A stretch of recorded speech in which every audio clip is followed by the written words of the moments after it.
At exactly 1:57 a.m., Ethan woke up to the sound of slow footsteps beneath the cabin floor. Then his phone buzzed. A message from the Airbnb host appeared on the screen. "Whatever you hear tonight, do not open the basement after 2 a.m. But Ethan had already heard the basement door creak open by itself.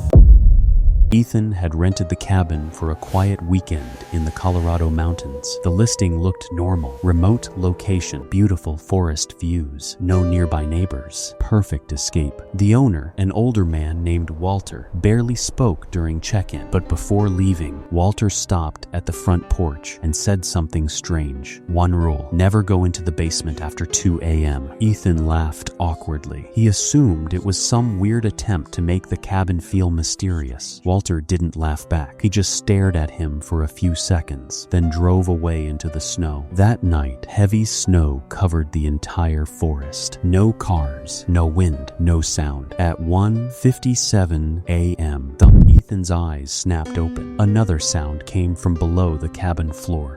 Slow footsteps, like someone walking in circles beneath him. Ethan grabbed his phone. No signal. Then suddenly, buzz. A message appeared from Walter. "Do not look into the basement windows." Ethan's stomach tightened because he had never told Walter there were basement windows. Curiosity took over. Ethan grabbed a flashlight and walked toward the kitchen. Near the back door, frost covered a small basement window facing underground. The footsteps stopped. Everything became silent. Ethan slowly pointed the flashlight toward the glass. At first, nothing. Then, a pale face appeared inches from the window. Wide eyes, huge smile, completely still. Ethan stumbled backward, dropping the flashlight. The face didn't move. It just kept smiling. Watching him, his phone buzzed again. Another message from Walter. "If it sees you, stay upstairs." Ethan's breathing became shaky. Then came the next sound. Creak. The basement door downstairs slowly opened. Ethan froze. Heavy footsteps began climbing the basement stairs, one step at a time. Thud, thud, thud. The cabin lights suddenly shut off. Complete darkness. The footsteps stopped right outside the kitchen. Ethan could hear breathing now. Wet, slow, right behind the door. Then his phone rang. "Walter." Ethan answered instantly. Whispering, Walter said, "Listen carefully. There's no basement in that cabin." Silence. Ethan slowly turned toward the kitchen floor. The basement door was gone. Completely gone. Only wooden floorboards remained. Then, a voice behind him whispered, "He lied to you." Ethan turned around. The smiling figure was standing inside the cabin, and Walter was hanging upside down from the ceiling behind it, dead for days. The next morning, police found the cabin completely empty. No basement, no bodies, no Ethan. But investigators discovered one strange thing carved into the wooden floor. "Don't look down after 2 a.m. And beneath the floorboards, fresh footsteps were still being heard every night. Would you stay one night in this cabin?